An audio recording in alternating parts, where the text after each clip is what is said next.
Good morning, students. I'm Dr. Meenakshi Gehlot, Associate Professor, Department of Geology, SPC Government College, Ajmer.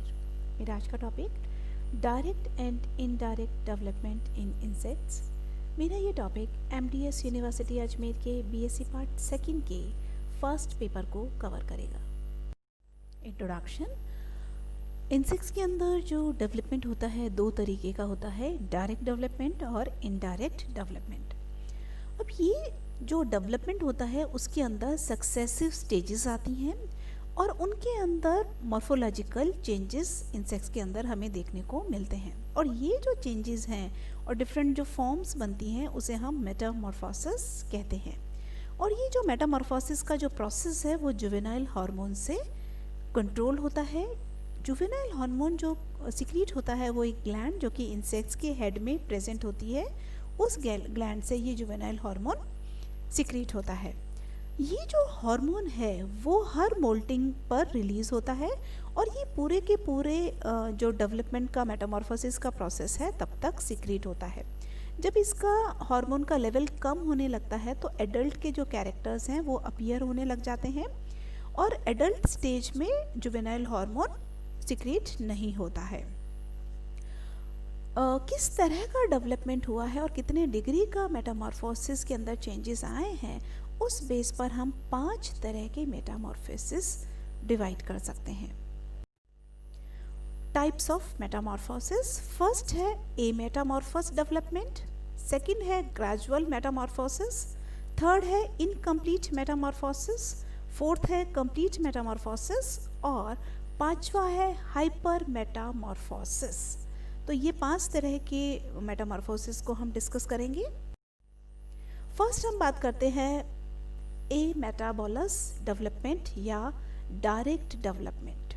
ठीक है, तो ये हम बात कर रहे हैं डायरेक्ट डेवलपमेंट की। ए मेटामॉर्फोस टाइप का जो डेवलपमेंट है वो जो इंसेक्ट्स हैं, बहुत कम इंसेक्ट्स के अंदर ये देखने को मिलता है। इसके अंदर क्या होता है, जो एक एग से एक यंग इंडिविजुअल निकलता है जो कि छोटा है साइज में लेकिन रिजेंबल कर रहा है एडल्ट से। बस उसका साइज और उसके सेक्सुअल स्ट्रक्चर में डिफरेंस है, बाकी सब के सब वो एडल्ट से मैच करता है। और धीरे धीरे ये जो यंग है वो उसके अंदर धीरे धीरे वो बड़ा होने लगता है, उसका साइज बड़ा होने लगता है और ये जो मिनिएचर एडल्ट है उसे हम निम्फ के नाम से जानते हैं। अब धीरे धीरे इसके अंदर डेवलपमेंट होता है और ये जो है सेवरल मोल्ड्स के बाद एडल्ट में बन जाता है। और इसका एग्जाम्पल आप लेपिस्मा के अंदर देख सकते हैं, कितना ग्रेजुअल इसके अंदर डेवलपमेंट हुआ है। और डेवलपमेंट के बाद सिर्फ साइज में और सेक्सुअल जो कैरेक्टर्स हैं, स्ट्रक्चर्स हैं, उसके अंदर ये चेंज आया है। बाकी सब के सब यहाँ से एग से स्टार्ट करके धीरे धीरे ग्रेजुअल इनके अंदर लार्ज साइज का एडल्ट बन गया है। तो ये एडल्ट बन गया है, लेकिन इसके अंदर और चेंज नहीं है, सब के सब एडल्ट से सेकंड हम बात करते हैं। इस तरह का जो डेवलपमेंट है उसे हम डायरेक्ट डेवलपमेंट के नाम से डेवलपमेंट है। ये कुछ प्रिमिटिव फॉर्म्स जैसे कॉकरोच, ग्रास हॉपर्स, मेंटिस और वाइट आंट्स जो हैं उनके अंदर ये देखने का मिलता है। इनके अंदर जो है एग जो है से जो यंग निकलता है वो काफ़ी कुछ किससे मिलता है, एडल्ट से मिलता है। उसकी जर्नल बॉडी फॉर्म मिलती है, हैबिट्स मिलती हैं, हैबिटाट्स मिलते हैं, लेकिन कुछ फीचर्स जैसे विंग्स एंड रिप्रोडक्टिव ऑर्गन्स जो हैं वो डेवलप इसके अंदर निम्स के अंदर नहीं होते हैं। तो इस तरीके से हम यहाँ देख सकते हैं एग के बाद जो निम्फ निकला है वो एडल्ट से काफ़ी मिल रहा है। सिर्फ किस चीज़ की कमी है, विंग्स की कमी है जो कि एडल्ट्स के अंदर प्रेजेंट होता है। तो इसके अंदर इसलिए इसे हमने नाम दिया है ग्रेजुअल मेटामॉर्फोसिस। थर्ड हम बात करते हैं इनकम्प्लीट मेटामॉर्फोसिस। इनकम्प्लीट मेटामॉर्फोसिस जो है ये कुछ इंसेक्ट्स के अंदर प्रेजेंट होता है और इसके बाद इसमें क्या कुछ जो स्टेजेस हैं, ग्रेजुअल स्टेजेस के बाद इसके अंदर मोल्ड सक्सेसिव मोल्ड्स होते हैं और इन मोल्ड्स के बाद क्योंकि इसके अंदर कंप्लीट मेटामॉर्फोसिस नहीं हुआ है और ना ही इसे हम ए मेटामॉर्फोसिस कह सकते हैं, क्योंकि यहाँ पर आप देखिए एक्स के बाद निम्फ, और निम्फ ने क्या किया है, थोड़ी मोल्टिंग आई है, एक इसको उतार के नया इसमें से यंग वन निकला है और फिर क्या हुआ है, एडल्ट बन गया है। यानी इसके अंदर एक स्टेज में मोल्टिंग आई है लेकिन पूरी तरह इससे मोल्टिंग नहीं है, तो इसलिए हम इसे क्या कह सकते हैं कि उसके बाद कुछ लार्वाल स्टेज आया, ऐसा कुछ नहीं है। निम्फ है जो कि रिजेंबल कर रहा है किससे, एडल्ट से, है ना, और इसके बाद एक मोल्डिंग आ गई है और उसके बाद डायरेक्ट क्या आ गया, एडल्ट हो गया है। तो इस तरीके से इसे हम इनकम्प्लीट मेटामॉर्फोसिस कह सकते हैं, जो कि ड्रैगन फ्लाई के अंदर प्रेजेंट होता है।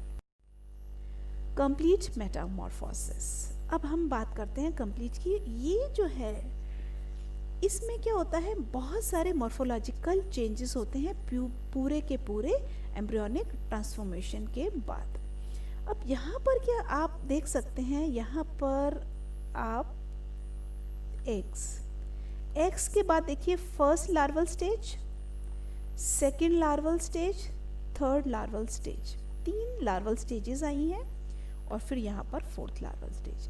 तो अब हम ये देख सकते हैं कि 4 तो लार्वल स्टेज, फिर उसके बाद एक प्यूपा बना है।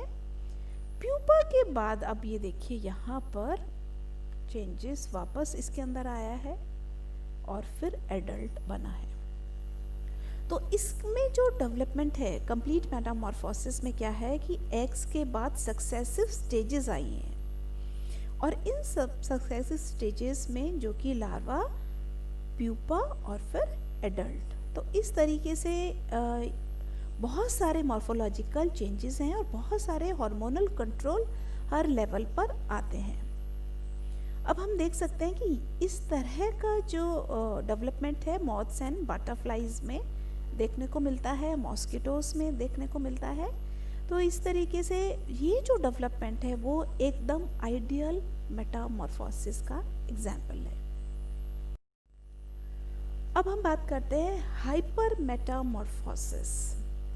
हाइपर मेटामॉर्फोसिस वो डेवलपमेंट है जिसमें 3 जो हैं डिस्टिंक्ट लार्वल स्टार्स के स्ट्रक्चर हमें देखने को मिलते हैं। और आप ये देखिएगा यहाँ एग के बाद एक लार्वा अपने पास निकला है, फिर सेकेंड